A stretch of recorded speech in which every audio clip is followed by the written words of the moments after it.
here we are with our package. Let's get right to it. Cut it straight open.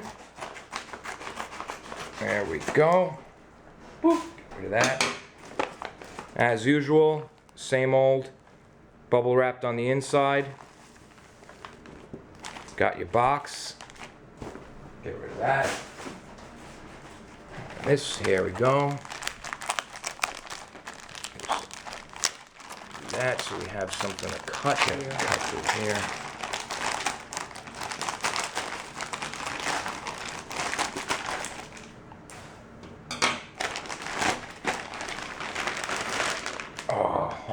Oh. There it is, baby. Ooh. Ooh. Yeah.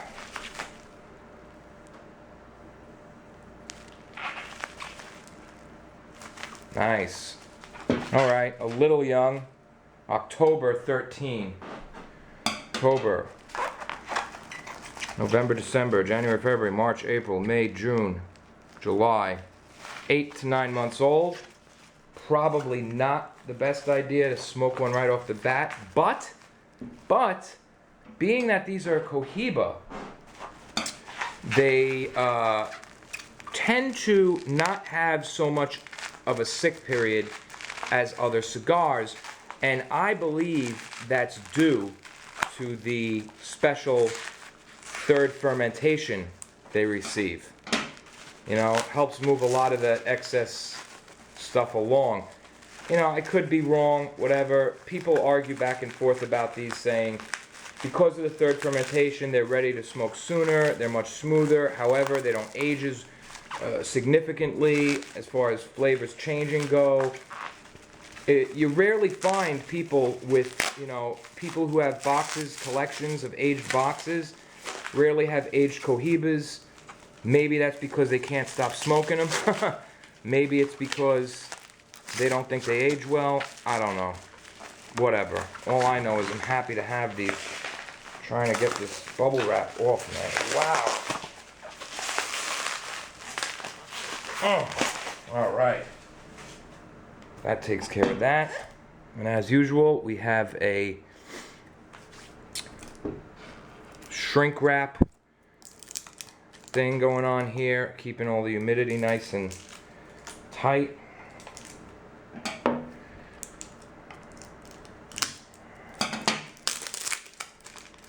Take that right off. Beautiful, beautiful box. Beautiful lacquered box. Yeah. Here's where I'm talking about. Now, being that these are October 13, one of the first things I look for is the microprint in the seal. And you are not going to be able to see anything really, but it's there and they did not remove it. They did not scratch it off. I can't guarantee that they won't. A lot of it depends on where they're sending it and who they're sending it to. Like I say, just, you know, that's why form a good customer-client relationship. Order from one vendor over and over. Don't go vendor hopping. Why would you? They have the cigars, the same cigars, only the quality to me is better and they're cheaper. So I don't know why anybody would go bouncing around once they find these guys. Really nice here. Really, really nice. All right, so we got everything out of the way. Let's open it up and see what we got. Okay, first of all, just like Trinidad, Cohiba has some special stuff inside that other cigars don't.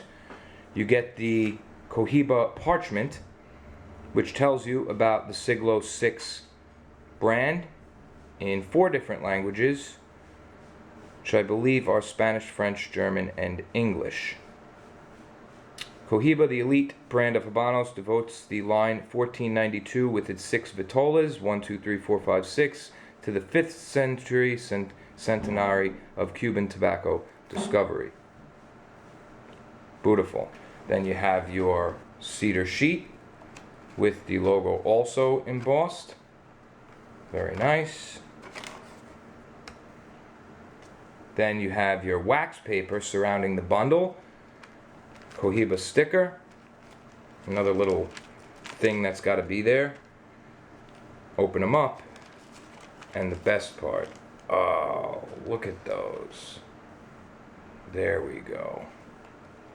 Cohiba Siglo VI. You have your Cohiba band, Linea 1492. Look at that. Gorgeous, man. And these things, let me tell you, they have such an aroma.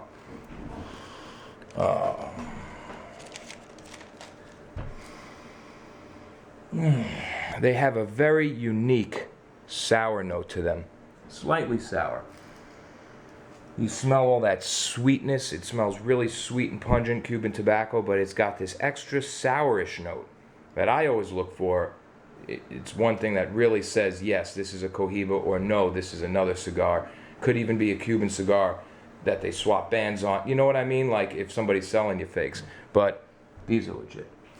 These are legit. And when I got the Pacific jar with the 5 different cigars in it, if you see that video, and I let each of the batches of 5 different cigars, 4 of each, and you got Partagas, you had Hoyo, and I put them, and I separated them and let them sit for a good 5 minutes, and each of them had such a specific aroma. Yeah, they all smelled like Cuban tobacco, but they all had a very specific aroma, and Cohiba was the easiest to separate from the batch with that sour note.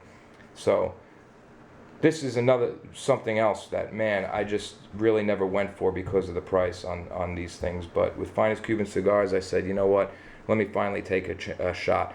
That really shows to me, for people who know me personally, that really shows I trust them, because I never bought Cohibas boxes anyway from sites I would order from, because I would always be a little skeptical. Always be like, okay, yeah, these are real, those are real, but Cohiba is the most highly, notoriously counterfeited cigar in the world.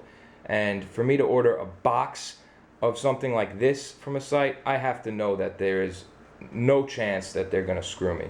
So that's what I did. And these are absolutely beautiful. Color-wise, really, really nice. Some of the darkest in the Siglo line I've seen. You know, these are very, very nice. Usually very light shade. This is pretty much the common color, but there's some really dark reddish brown to some of these wrappers. It's another thing I asked for. I specifically said I like darker cigars within the same range.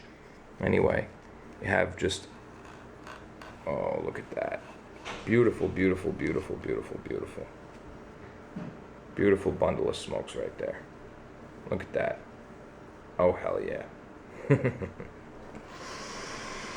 Oh, that is awesome. Beautiful. Beautiful bundle. I'm going to take some really nice pictures of these, and everybody's going to be happy. And now I got to take a few for the road. Wow.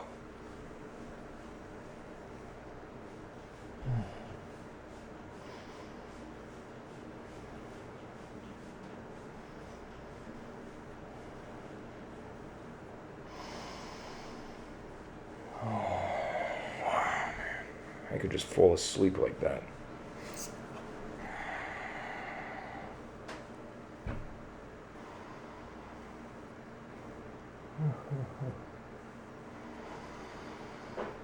Wow. That is something, man. That is something. All right, let's get these babies back in here, and we will photograph them and review them soon.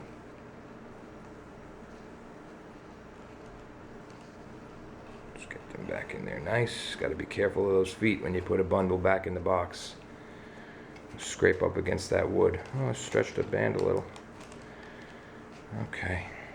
There we go. Let's close her up until review time. See you soon. Here we are again. For me, only a few hours later. For you, God only knows when I got this video up. But you're watching it now. And we are into cigar review number 31. Usually we do Cuban, non-Cuban, that kind of thing, every time. If you watched episode 30, you remember that I said we would be smoking the Siglo VI, the Cohiba Siglo VI, right after smoking the Trinidad Funadoras. Well, right after. I let a few hours go by, and then of course I had to do photography and all that crap. So plenty of time has passed in order to let my palate refresh itself, and I will now be smoking the Cohiba Siglo VI. Of course, we paid equal attention to the Trinidad as we did with all other cigars, and we're going to do the same with this, giving it its own review. But at the end of smoking this cigar, I will recall what I found with the Trinidad and what I found with this, and which one I prefer. Of course, it's not an end-all to the whole debate of, well, which one is better, which one should I smoke. There's really none of that. Everybody has their own preference. I'm just going to tell you what I thought. And of course, it's also not really fair because our box of Trinidad's was from 2011. This box of beautiful, gorgeous Cohiba Siglo VI is from 2013. Very young, October 2013 to be exact. Factory code BTO. So we got about 9 months on this baby. Well, whatever. I'm smoking it anyway. I'm sure it's going to be good. It smells great. You know, Cohiba is one of those cigars that the sick period, and as far as all that kind of stuff goes, I suppose it applies, but not as much because of the extra fermentation that the leaves go through. We'll talk a little bit about that, but first, let's light this up now, because it's a big cigar and it's going to take a little while to smoke. We're going to talk a little bit about the Linea 1492, aka the Siglo series, and when that came out, a little history on that. And we'll get into a few viewer emails. It'll be some fun. So sit back, relax, light them if you got them, and let's get to it. Cohiba Siglo VI.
Say goodnight, Max.